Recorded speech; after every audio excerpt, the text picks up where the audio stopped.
Boom! There you go! Manchester United 2-1. Liverpool. Let's fucking go! This has been the best result I have seen from Manchester United in over a year. In over a year. People got carried away with the prediction of the 3 or 4-1 against Everton back when Ruben Amorim took over. And I completely disagree with that. Ruben Amorim called it out straight away. Straight away. Right? Like, the instant we won that match, he was like, no. There's a storm coming. That's not how I want to play. And there's a storm coming. Right? This, I think, is the change. I was expecting, going into this match, a loss. A 3-0 loss, similar to the City game, where Liverpool pick up their run of form and then kick off a win with us. And then they just go for it. They just go for it and take the league, right? City did that with us. Now I think United have just beat the whole record of a back-to-back win. Back-to-back win. They finally got it. After nearly a year with Ruben Amorim, they've got back-to-back win. And it's at Anfield. The first United team to win at Anfield. I think the commentator said it was like 2015, 2014. It's just really. That is ridiculous. That's a ridiculous stat. And you know what? We played well. We did play well. I didn't agree with his lineup going into it. Right? I think starting Dallo, not Dorgu, and then I think not starting the striker, especially considering he scored in the last 2 starts in Benjamin Sesko. I thought that was a mistake. But yeah, we come out of that with 2-1. And it was a confident 2-1. Yes, Cody Gakpo probably should have scored maybe twice. He hit the post twice. He got the opportunities. But he didn't. And we were other than that, we were pretty much confident. He did get the goal that made it 1-1, and then obviously Harry Maguire and that forehead of God made it 2-1 again. So I think it was pretty much decent Manchester United win. Confident with it, I'm happy with it. And I think that if they do not kick off from now, even though every single time we talk about Manchester United getting a bit of momentum, and then they throw it away in the next match. This is the only bit of momentum Manchester United have ever had under Ruben Amorim. Because this is the only game we've won back to back. And it is against the Premier League leaders. Now, obviously, they weren't going into today. They weren't. I think Arsenal took the spot. But still, Liverpool in the worst spot. And we went against Manchester City in the worst spot as well. Right? We lost to Man City 3-0. Haaland absolutely slapped us, spanked us, bent us over the knee and just right? But Liverpool, Brian Mbeumo, within 62 seconds, slapped them right back. Right? He slapped that left cheek. Now Harry Maguire slapped that right one. But I can't get carried away because it is Manchester United. We're in a bad situation, especially with the midfield. Now I will say, he's learned. I didn't think he was going to learn from it. But the second Casemiro got that yellow card, he was like, oh, off you go. Swapping you out for Ugarte. Literally, within a second, Ugarte slid in for that tackle, got the yellow card, and didn't get up off the ground until he was getting subbed off. That's learning. That's learning from the manager. Progress. And, yeah, we can only hope. For more of that. I don't know what the next match is, but I'm pretty sure that guy who's waiting for his haircut got hope right now, and so do I, because 2-1 against Liverpool, the Premier League former Premier League leaders, because he slapped him, spanked him. Oh. That's a good performance. That is a very good performance. And I have to give credit where it's due. So, match ratings. I give Maguire a good 7. 7, he was solid, didn't have too much to do. Then obviously the goal, and he won a few headers. Lemons, another solid, I'll give him a 7. Again, he gets a higher rating than a 6 because all the saves are pretty much simple. But because he made those simple saves, didn't palm it out. He even stopped one corner. And I was looking at it, I was like, Binder or Onana, either that corner he saved would have been palmed back into a fucking pressure zone and would have conceded a goal. So I give him a solid 7 as well. But it is an overrated 7 because I think keepers should be making them saves. So far, I haven't seen anything spectacular from him.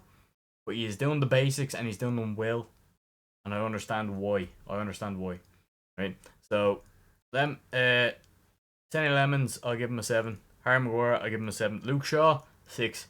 There was one where Isaac went straight past him. He got outpaced. Isaac put the shot in. Lemons made a great save, and then it went out for the corner. Shaw shouldn't be beat there. He had the run on him, and Isaac still beat him. And then obviously Maguire is slow on that one as well. De Ligt, 7 again. He was tops. I haven't had an issue with De Ligt all season. I would have started Euro over Shaw and then had him on the left side. I don't think you'd have that problem then. So I think Shaw's only getting started just because he's left for. Just because he's left for. We got then Ahmad. I thought played very well. That first bit in the first 60 seconds for Mbemo, I think he had a great chance to do it again. I think it was probably like a minute or two after that. Maybe within the first 5 minutes after that. He had another chance where he was free. He could have played Mbemo in, and he didn't. And I think he made a big switch across to Dallo. Dallo took an awful touch. Ball got kicked out. And then that's where I think United let themselves down. But he did play well. Obviously, he got subbed off. He's very worried yellow cards, especially with Casemiro. So I understand it. And then brought Dorgu and Ugarte on. I definitely would have brought Mainu on instead of Ugarte. Ugarte didn't play too bad. Like, I give him a 6 times Dorgu. Give him a 6. Didn't do too much. Didn't do anything bad. But for Manchester United, you should be doing more. If you're coming on as a sub with 30 minutes to go, if you're Dorgu especially, or even Ugarte, you should be absolutely battering that Liverpool midfield. And if you're Dorgu, you should be up and down. Mohamed Salah should be getting his legs broke. Both of them. Upended. And then you're winning the ball cleanly and you're legging it down the other side of the pitch. That's how it should be for a Manchester United player. I don't care. Right? That's how it should be. I would as soon as them subs were made and Dallo was meant to be going after the right, I brought Mazraoui in. Mazraoui is a top player. I'd have brought him on, right, and I'd have seen out the game. From there, I'd have seen out the game. I thought starting Cunha as striker, I thought was a bit of a, I get it because Mason Mount has played really well, but I would not have dropped Sesko for Mason Mount, or not Mason Mount. Cunha played really well today. He did play really well. He kept the ball. He carried it. He made decent passes. But Sesko was in a decent bit of form. I would not have dropped him for that. I would have instead dropped Cunha, brought him on the second half for that same sub maybe, or for the Mason Mount sub, and then you have that extra bit of attacking threat. I get why it happened. Obviously, he's the big sign. He was the first sign. He's had the longest bit of time training from the preseason, and he did play really well. There was a few times, even at the very end of the match, I was looking at it, and he was tops. He was really tops. Like there was one where he got slightly touched. He went over, he grabbed that ball, and he was like, that's what it was. He went down. Nothing wrong with him. But he was screaming at somebody else to come over and grab his leg, throw it up in the air. He was like, I got cramp. No cramp. Nothing wrong with him. Loved it. Wasted a bit of time. No reason whatsoever other than that's how you do. Right. Casemiro, I'll give him I would have went with a 7 as well, but I'll give him a 6 just because he did get that yellow card. It was a bit needless. He stopped Salah counter-attack, but then instantly got subbed. Bruno, I'll give him a 6 as well. He should have scored right away in that first half. There was one, he clipped it off the side of the bar, and it went out. He should have scored that. That was, just put that on target. That's a goal. He should have scored that. And then Ahmad, I give him a 7. I think he was very attacking minded. He was quite good. Dallo, 6. Again, nothing special about him. A few throw-ins. Looked like he was intent on playing well, but just again, nothing particularly special. And Mbeumo, my man of the match. Obviously with the goal at the start, but he just, every time you see the ball going up towards Liverpool side, and he's just pushing them. He's like, let's go. Cunha did not push that press. He did not push that press enough. Right? Whereas Mbeumo was there and he was like, let's go. Keep it on them. And he didn't. Mbeumo was trying for it. And then Mount, I give him a 6 as well. So I'm confident with that match. I'm happy with it. And then, yeah, subs, I'll pretty much give him 6 overall. Nothing spectacular out of him. Even Sesko didn't really have much of a chance. But I thought winning that second ball was a tactic on Ruben Amorim. They didn't. And Mbeumo was just there to kind of agitate it.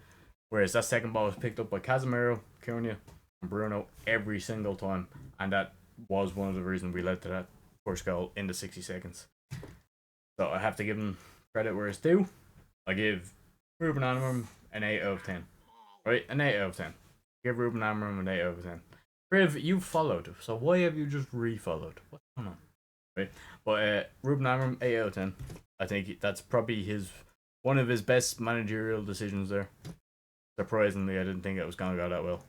But it could have went very different with Gakpo getting them goals. But that's my opinion on the Manchester United match. I'm quite happy with it. It's the first match I've been happy with in a long time.